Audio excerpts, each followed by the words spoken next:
Thank you guys for being here. We do just ask that you let all the speakers speak, and then we'll take questions at the end.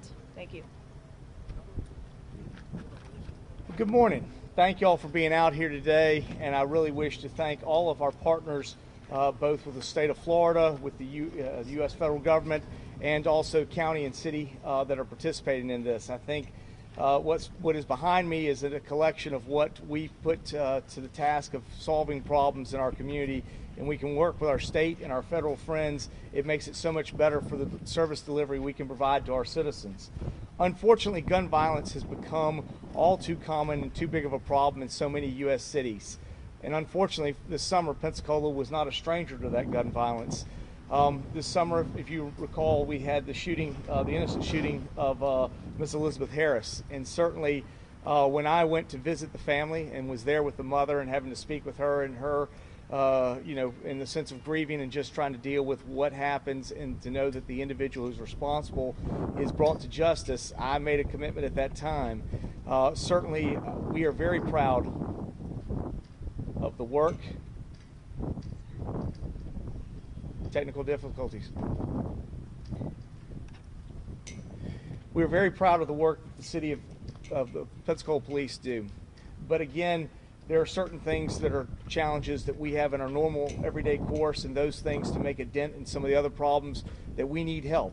And we needed help from our state allies and our federal allies. And I was very happy at that time to learn about the opportunity that had happened in other communities in Northwest and North Florida, and wanted to echo those same efforts and put forward and make the call to the U.S. Attorney's Office, understanding that there were opportunities to bring federal assets to bear. At the same time in that, the state was also willing, through the State Attorney's Office and FDLE, to come in and support us as well.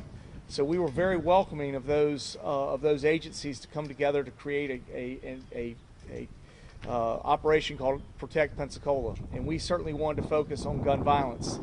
What we're going to talk to you today is part of the things that have happened over the last 90 days, but it's not just about that. As we move forward, I think the opportunity for us to work together will build a stronger bond between these agencies and how we work. We are very hopeful as we begin to move forward that in next year's programs we've already been discussing for grant programs at the federal level, that we can be looking at ways to invest funding and through grant funding into our programs to help work at also preventing people from thinking about crime and giving economic opportunity and educational assistance as we move forward.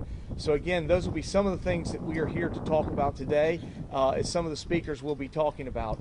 But at this time, I want to call one of our partners that certainly asked us to come forward. Our State Attorney's Office, Bill Edens, would like to come forward from their portion and talk about what the State Attorney's Office has been doing and what they will continue to do as we move forward. We certainly appreciate their work, and we could not operate without them. So, Mr. Edens, State Attorney Edens, thank you for coming forward. Thank you very much, Mayor. As you know, I'm very proud and have been for many years of the cooperation between law enforcement agencies in Northwest Florida with our office among and between each other. As a result of the leadership of Larry Keefe with the U.S. Attorney's Office, I believe that cooperation has improved even more as a result of this operation. As the mayor said, it's not just the results of the operation that are important, it's the fact that we have continued to improve our ability to work together so that we can control crime to the fullest extent possible. And again, I would like to make it clear that under the leadership of Larry Keefe, the U.S. Attorney's Office has increased their aggressiveness and their leadership in assisting local law enforcement and assisting our office, as well as prosecuting more gun cases and other serious cases. Their office is smaller than ours, but it's a very important part of law enforcement and of controlling crime if they're fully involved. And under his leadership, that involvement has dramatically increased beyond what it was under previous administrations and previous leadership. Looking forward, I'd like to congratulate the City of Pensacola and the U.S. Attorney's Office on working together to provide additional training to the law enforcement in the city of Pensacola. As you can see, there's a press release that's available or has been sent out that indicates and reflects that there will be law enforcement training provided by the U.S. Attorney's Office in January to the Pensacola Police Department. As you know, we had a grand jury look at certain issues, and one of the things they recommended was increased training for the Pensacola Police Department. And again, I'd like to congratulate the mayor and the U.S. Attorney on working together to provide the leadership necessary to provide that increased training. Thank you, Bill. Thank you. Now, thank you, State Attorney Bill Edens. Certainly a gentleman who's been very busy with this through the summer and working on this and does a great job for the citizens of the city of Pensacola. I'd like to bring forward Chief Tommy Leiter. Chief. Thank you, Mayor. First, I want to start by thanking the men and women who worked this operation, state troopers, DEA agents, ATF agents, the Florida Department of Law Enforcement, FBI, of course, the U.S. Marshals and our local law enforcement agencies. They were chasing the worst criminals that were operating in our area. And I want to acknowledge just how dangerous this operation was and to publicly thank them for their dedicated service to the city. I cannot overstate just how dangerous. They were chasing the worst that we had, the bad guys had to offer. The operation resulted in 117 total arrests for crimes ranging from murder, robbery, carjacking, weapons offenses, numerous narcotics offenses, and many other crimes. The mayor mentioned we made an additional arrest for the murder of Elizabeth Harris when the U.S. Marshal Service made an arrest near Atlanta on a warrant for murder. And I know, and it's hard when you talk to the victims of the violent crimes, and I know that it won't bring Elizabeth Harris back, but after talking to the family and the mayor, at least there's some level of comfort knowing that we've got the 4 bad guys that were responsible for her murder. And I can say with confidence that Pensacola is a safer place today because of this operation. You're going to hear the word partnership a lot in this press conference, and the partnership will continue. We still have a lot of work to do. We'll work with the DEA, U.S. Marshals, again, the ATF, local law enforcement officers, to continue the hard work that we've resulted from this operation. We mentioned the training. The training isn't just for the Pensacola Police Department. We've opened our doors. We have a 50-man, it'll hold 50 officers in our training room. We've opened it up regional, so hopefully we'll get some law enforcement officers from other agencies that'll come in and take advantage of the expertise that the federal partners bring to the table. Thank you. Thank you, Chief. Thank you. Well, thank you very much. Now I'd like to call up the gentleman who I certainly appreciate a willingness to get involved and bring assets to bear for the assistance of the city of Pensacola. He certainly has made a splash in coming in, and we appreciate the work that he has done. U.S. Attorney Larry Keith. Thank you. Good morning. 85% of all of the law enforcement in this country is state and local law enforcement. State and local law enforcement is the backbone of law enforcement in this country. Federal law enforcement, with all of its amazing capabilities that you see in movies and on TV, and it's real and it's true, is out there to help the communities. But when they come in as federal law enforcement folks at the request of communities, not to interpose ourselves on communities, not to come in and federalize local law enforcement, but to come in as partners, working together in coordination and in collaboration. The Protect Pensacola Task Force project is a concrete, perfect example of that sort of cooperation and coordination between federal, state, and local. We are glad, all of us in the federal law enforcement world, to be here, to be part of this program at Pensacola. The program, even though the Protect Pensacola formal aspects of the program are reaching a conclusion, as referenced previously, education, training, and other areas where federal law enforcement can bring to bear assets, capability, resources, and other things to the local area will continue. So thank you for the opportunity, Mayor, to let us cooperate and work with you. Thank you very much. Thank you very much. I'd now like to introduce someone certainly known locally and who I learned a lot from on the County Commission. He has a real passion for what do we do, not only in trying to nip crime at the very beginning, bud, and how do we begin to create hope and opportunity in our communities. I'd like to bring forward Commissioner Lumen May. Thank you, Mr. Mayor. And first of all, let me give my continued condolences and my sympathy to the families, the mothers, the fathers, the wives, the sisters, the brothers, and the children who lost their family members to gun violence in this last year and in this last 5 years that we've been on this journey.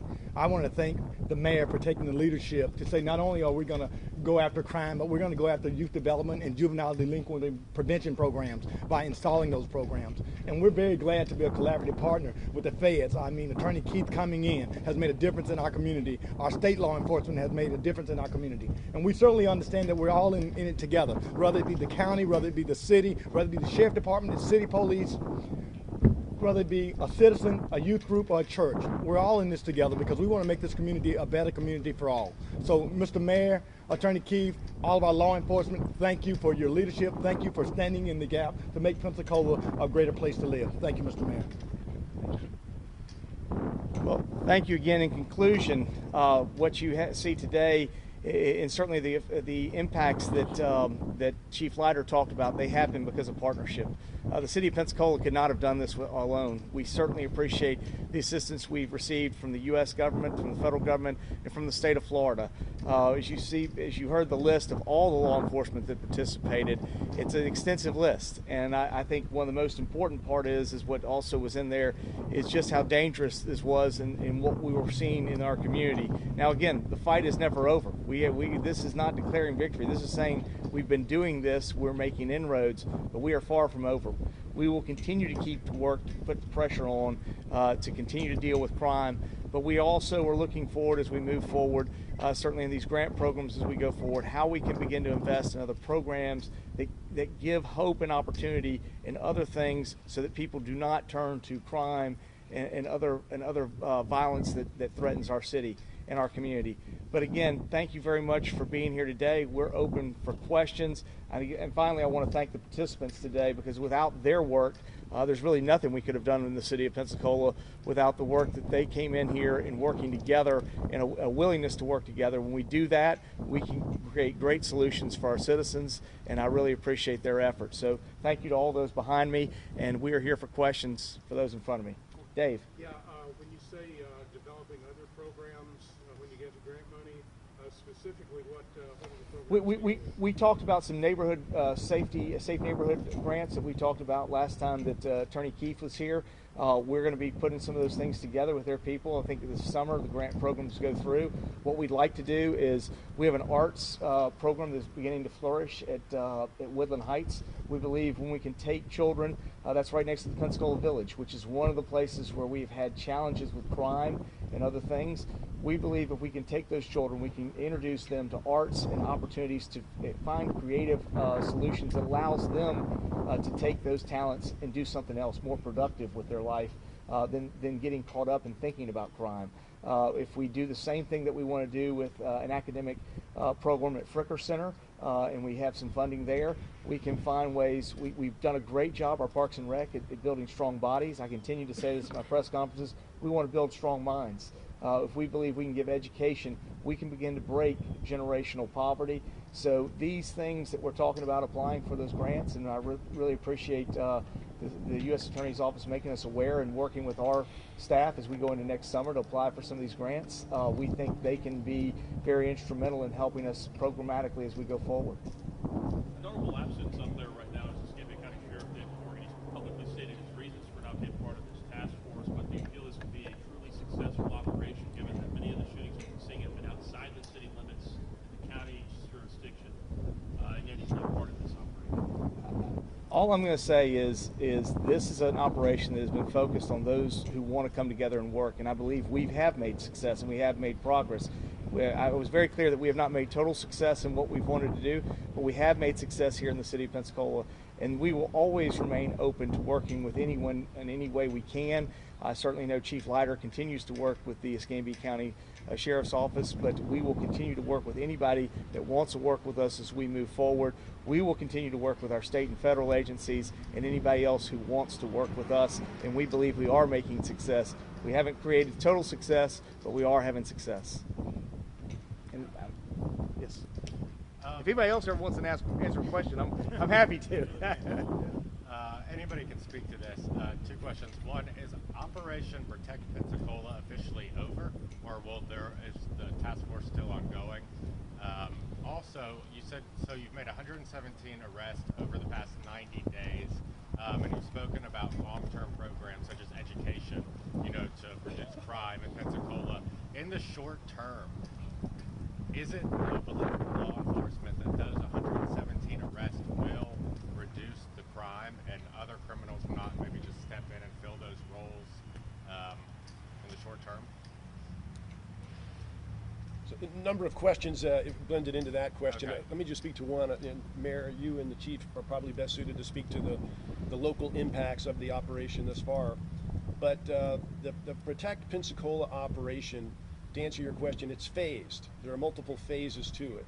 The initial phase is coming to a conclusion in terms of the high impact engaged in the community out there, identifying fugitives, arresting them, bringing them in, kind of the worst of the worst.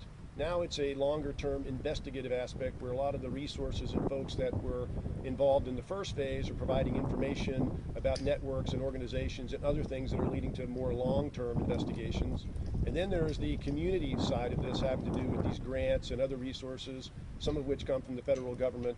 They're going to be deployed to develop relationships in the community and to have more of a mid to long-term impact or effect. So it is ongoing. Phase one drawn to a conclusion, entering the next several phases. Mr. Mayor, I have a question. If I could finish on and I'll get to you, Marcel, if I could just finish on the rest of that question, some of the things that were there, and I'll let Chief Leiter, if he wanted to speak to the issue of what happens. We certainly believe that we are letting crime know that we are serious in the city of Pensacola about tackling it, but we're not naive enough to think that everything's over. So I want to be very clear on what that is. But I do believe what we've done in this process has allowed us to be in a much better base situation than we were years ago, so that we shouldn't see the same, hopefully get into the same levels in challenges we had this summer. So I think the work that has been done is going to reduce some of that. Do I think it will reduce all crime? No, I'm not naive enough to think that. But I do think we have made a tremendous push in what we're doing. Commissioner May just talked to me. You talked about some of the things that we're doing in programming what we're doing. He reminded me that the city stepped up to support an initiative that the county was already doing, in much of the way that we look at either taking state or federal grant funds and helping us on programs that we're doing. But there's been a program instituted in trying to put together, give job opportunities in those areas for our citizens and some of our youth that are coming up that have been in challenged areas dealing with that. Commissioner Mays had a great program. We went into it this year, the city did. We put, I believe, 10 people we put into interns, so introducing them to new opportunities. 2 of those were, I can say, were at the Pensacola Police Station, and they came in from their background. They were in communities that were suspect and suspicious of the police.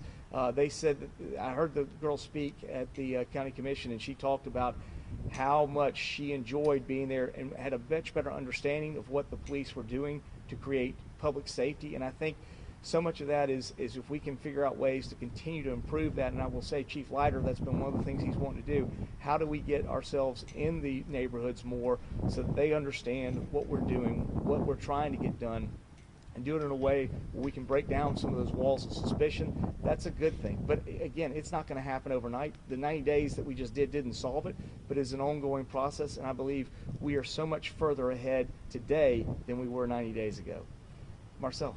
Yeah, there's been a lot of talk about police training, but what about citizens training, like the young lady after she worked at the police department? And I know that the Police Citizen Academy is coming up in January. How can we work more in our community, increase that? That's going to help us build a better relationship with the police department and to help people understand how we can fight crime together. I know we only have 1 class, but I would like to see if we can maybe expand that to 2 classes a year so that we get more people involved in that academy. Marcel, we will absolutely look and see what we can do along those. If Chief wants to talk about any of those initiatives that he's continuing to work on, because I know we're trying to get out in neighborhoods. We certainly always, and I see Mr. Bennett standing next to you being involved in National Night Out, which is a great night. We'd love to see that done more on a quarterly basis and figuring out how we can be involved in certain neighborhoods, maybe not as large as what National Night is, but something along those lines that we could be in neighborhoods. We believe all of that will work as we're still figuring that out. But I did want to talk, Attorney Keith or somebody in your department want to talk about BLAST, which I know is coming forward, one of those opportunities. Yes, Mayor. There is a program that is actually run through our office. It's an acronym, BLAST, Building Lasting Relationships Between the Community and Law Enforcement. And what happens in that is a composite of law enforcement folks, federal, state, and local, come together. The typical profile situation is one in which we go to a high school and spend nearly a day, half to 3/4 of a day in that school. And we develop lots of different scenarios during the course of that day that helps the folks in the community understand what it's like to be on the police officer or law enforcement officer side of encounters and situations, and lets the law enforcement officer see what it's like to be a member of the community or one of these students. And they come up with some scenarios as you would encounter on the street in city life, and they basically swap roles and stand in one another's shoes. So I know we're talking about having that program here and over the course of 3 days in 3 different places, some of which in school and some in the community for folks that are a little older than the high school age folks. And that will be kicking off, I believe, in January. How many shooting or homicide cases do you have open right now that this task force is involved in? And the specifics, I'll let that. I was going to say, Marcel, I do know that Chief Leiter wanted to speak to your question, then we can talk, of course, to yours. But I did want to say that that has been a tradition, a high school program. In our conversations, I really appreciate the federal government willingness to expand that to beyond not just high school, that we could bring other community citizens in. So we're still working on that, putting that together, but that is our goal. Chief? I had mentioned when I opened up just, recognizing the officers who work this operation. But as I'm standing here today behind this microphone, I have 15 or 20 officers out working patrol right now. I have undercover officers, narcotics officers working long-term narcotics investigations. We have traffic officers working traffic. I have detectives out following up on cases. This didn't solve crime in Pensacola, but what we were seeing when I first got promoted, we were running about 10 and 12 homicides a year, and that was unacceptable. And we went almost immediately to 0. And then we had, since the last 3 years, we've had 3 homicides, 2 domestic homicides, domestic violence homicides that were cleared, and then the Elizabeth Harris shooting that was at the Platinum Club, 3. If that trend would have continued, I should be sitting here at 30 or 36 homicides. That was not acceptable. When the mayor ran for public office, he ran on the platform of public safety. It was not just a soundbite. When I'm calling the mayor up on the weekends and saying, hey, we had another shooting this weekend, we saw a spike in shootings in the city, and I was not going to wait until we had multiple homicides before we did something about it. So that's when I reached out to the mayor's office. We decided this is what we decided was the best course of action, was bringing in outside law enforcement agencies, our federal partners, and the idea was to get it back under control, again, so that the Pensacola Police Department can maintain. We will continue our partnership that we have with the feds. There's some cases that we made that are ongoing that we will continue to work with. And lower income neighborhoods lend themselves to higher crime. That's just the nature of crime. It's not unique to Pensacola or Escambia County. It's not unique to the state of Florida. It's what we see on a national scale. And we cannot arrest ourselves out of that problem. There's not enough police officers. Handcuffs and jail is not the solution to it. So again, I love the fact that the mayor recognizes that, and we're working in the outreach program. The Pensacola Police Department, give me one moment. We have our Friday Fun Days. Again, you mentioned the Citizens Police Academy. Every Friday we're out in our community centers with at-risk youth, and it's just an interaction with them, an opportunity for them to see us outside of this uniform. It's everything from basketball to kickball to dodgeball to coloring and cooking classes with them, and we do that every Friday during the summer. We have an incredibly successful youth program this summer that we expanded. There's so many people that were interested in. We expanded it to twice during the summer. The Citizens Police Academy, we're looking at doing it twice. It is labor intensive. All of this stuff is labor intensive.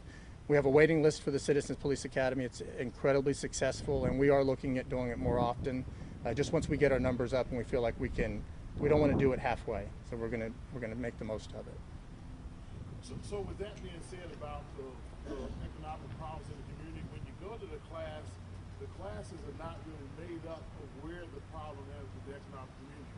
Like with the blast, we took the simulator out to kids, but I would like to see that simulator go out to some of those low-income communities so that the kids can get a better understanding of where the police officers are now. I mean, we can look at the economics of the community, but I think sometimes when you look at the makeup at the Pensacola Citizens Academy, the makeup does not make up where the crime is at and need to be fought. And I think that there's a gap that needs to be bridged between that so that citizens will understand the hard work of police officers as well as be able to be trained to help police officers fight crime in their low-income neighborhoods. You sound like the mayor and Mr. Keefe. Those are the same conversations we had. I'll leave it to the mayor. Marcel, we hear you. I think this is in line with why we brought on somebody to deal with neighborhoods, and I would highly encourage you as we work through that problem. We can't solve it in this building alone. We need help, and we appreciate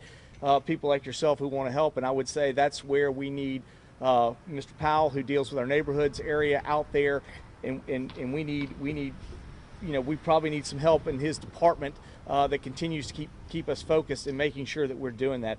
We want to make sure that all of our neighborhoods, but again, we can only focus on those areas that are within the jurisdiction of the city of Pensacola. We certainly are partnering in many cases with Commissioner May and where we have those common boundaries. But we're going to put those programs in Fricker. We're going to put those programs in Cobb, in Woodland Heights, because we understand those are the things. But we are just kind of pulling that through, and I would highly encourage you to get with Mr. Powell. I had one question, of course, Ed, yours, and then I'll come back to News Journal. Yeah, I'd ask you, how many open shooting or homicide investigations do you have right now, not including cold cases that this task force is working on? None. Again, in the last 3 years, we've had the 2 domestic violence that we cleared, and then we had the Elizabeth Harris shooting that we cleared as well. And our homicide detectives started working cold cases, and we started clearing some cold cases. We're working on some cold cases, but we have no other active homicides that are going on right now. At the outset of the task force, the media was told that local law enforcement and I believe it was the FBI, apart from each other, local law enforcement were going to sit down and figure out what to tell the FBI, and then they met together to combine strategies. And because all of this was still to come, and you guys didn't want to give away, what techniques you were going to be using, can you talk about any on-the-ground tactics that were employed? Again, we started with the warrant sweep to get the focus on the bad guys, and then a lot of them just the focus in the locations where we were seeing a lot of the crimes, a lot of the traffic stops, and then you just start working those cases, start interviewing the bad guys, start interviewing witnesses. It's not a big secret. It's old-fashioned police work, and you build on the arrests that you make. You don't put them in handcuffs and forget about them. It's an opportunity there to capitalize on the ongoing investigations. And I'd mentioned at the beginning, that's what the value for the Pensacola Police Department were those ongoing, the cases we made during the actual operation, and then the ongoing investigations that will continue. How did federal help play into the old-fashioned police work here in Pensacola? At the end of the day, a cop's a cop. I don't care if you're an FBI agent. I don't care if you're an ATF agent. Certainly the U.S. Marshals. The courts, they have kind of a different playbook, if you will. But a cop's a cop, and that's what I'm so thankful for, their willingness to actually to stand shoulder to shoulder with us in some of these neighborhoods and work in partnership with us. What would you say to those that plan to carry out these shootings and think they're going to get away with it? I'd mentioned before, I've got an agency full of officers right now that are working 24 hours a day, 7 days a week, 365 days a year. Every holiday, they're out there, we're out there, and we're continuing to do it. And we have, the mayor had mentioned when he ran for, not just for election, but when he took one of the first meetings we had on the 7th floor was with the chief of police. We have zero tolerance. There is a hard line in the sand for violent crime. And that's the tactic we used when we got our homicides in order. And that's the stance that we're taking today. We will continue to take. Can you talk a little bit about, during this initial phase, how did these partnerships, what did they enable y'all to do that y'all couldn't have done? Why could the city not start checking more and such? A big part of it was the manpower, and then jurisdictional issues outside of the state. Again, we made one of the homicide cases was outside of the state of Florida. that we wouldn't have been able to make. And of course the expertise that they bring. And again, I think there's still some of the stuff I'd like to keep close at hand, because some of the investigations are continuing and the tactics that they use, I just don't think it's in our best interest to start talking about it publicly. I do think there's some comments, both of your questions, that I think Attorney Keith could talk about some. I would agree with the chief's assessment that in the field, to a large extent, I think his expression was, a cop's a cop. There are some things, some skill sets, for example, the U.S. Marshal Service and the Fugitive Task Force, they have resources and capabilities and skill sets, and that's largely all that they do, that they bring to this. They were key components in the organization of this. ATF, alcohol, tobacco, firearms, and explosives. Everything in the world you'd ever want to know about a gun, and finding it, tracing it, instantly able to access information and data about firearms and things associated with them, as well as the DEA. A lot of the gun violence is associated with criminal activity, particularly drugs. And these are the world's premier law enforcement organizations, and you bring them into a community, but they don't know the community as well, typically, as your local police officers. And the folks that have grown up in a community or from a community, but when you take that blend of the federal law enforcement folks with their expertise, you bring it into a community, and you get the synergies of combining the two. The other thing, where the U.S. Attorney's Office, as well as Mr. Edens in the State Attorney's Office, is after these arrests are made, very often you have state law violations as well as federal law violations. And in some instances, in a good number of instances, some of these cases can, what we call, be taken federally. And that has high impact out on the street, because when the folks in the street that are engaging in gun violence know that the feds are operating and there's a task force that combines the state and local folks, and that there's a good possibility that if they are bad and they are violent and they use guns, that their case will be taken federally. And what that typically means is you will serve a very long sentence in a very far away prison. And it's a very different scenario than, unfortunately, is the case sometimes with prosecutions in the state courts, where full sentences aren't served and it takes a long time. So if you get charged federally, you're going to be in trial fast, and it's going to move quickly, and you're going to be sentenced, and you're going to be sentenced to a federal prison, and you're not going to be 2 hours away where everybody can visit you. You're going to be at a faraway place. So when word hits the street that the feds are involved with the state and local folks, there is a significant deterrent impact that occurs in terms of the combination of the federal, state, and local folks working together. My next question may be best answered again by Chief Leiter, but I'd say a good number of some of the local shootings we've seen have been carried out by juveniles, or the victims have been juveniles involved in some drug, perhaps gang activity in some cases. Is that a trend that you are seeing, and do you feel the school districts perhaps should be well involved in this as well?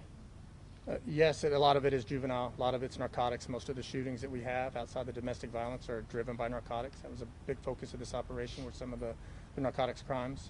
In the school board, I think, again, we have school resource officers, not only in the high schools and middle schools, but now with the Marjorie Stoneman Douglas Act, we have them in the middle school as well. So there's police officers, uniform officers in every single school. And the Escambia County, they are a huge partner for us. We work with them every day. We're in contact with them, and any of the arrests that we have, we're under obligation to notify them. The same thing, vice versa. So we have a very good working relationship with them, and I would consider them a valuable partner in this for sure. Of course, I'll say I think one of the challenges is I think our school board and what they can do, they do the job they do, but after children are out of school, they become involved in other activities. That's where the city can step in. That's where we're trying to work within our programming, whether it's our arts program that we're trying to build at Woodland Heights, whether it's what Commissioner May does at Theopolis May Center in Legion Field. The programming that we have there to get kids either in sports, arts, or academics, those are important things. And again, we don't want to focus on just one. I think we've done a very good job at athletics, and we're going to continue to do that. We're not going to look to decrease in athletics, but we're going to be working on academics, because we think academics also creates opportunity for hope. Again, this is, as you said, this has a beginning point that's much earlier than when the crime actually gets done, and our job is to try to do that. And I think I've learned a lot from Commissioner May serving with him, and we're trying to institute some of those things in the city of Pensacola. In regard to that, is there anything you would say to parents, signs to look for, anything like that they could help out with? Well, and I would say for parents, we want to find opportunities to involve your youth, and they're out there. And if you want to get involved and you want to find a way, engage in the community center where you are within the city of Pensacola, and we will find a way to participate. Even if your kid's interested in arts and you don't live in the Woodland Heights area, we will find a way I think we are working with some shuttles back and forth, whatever we can figure out to do. We're trying to figure that stuff out. If your child needs to participate in something at Cobb or Fricker, we'll be happy to do any of those things. We are working very diligently. We also have a number of services that we're now working with the YMCA looking to do at Vickery. So again, all of our community centers are very much focused on what we can give those opportunities for our youth, so that they build strong minds, strong bodies, and are creative in what they're doing, so that they have opportunity and hope rather than get involved in crime and lead to future gun violence. Thank you very much for being here. Thank you to all those people who've served in putting this together. Thank you.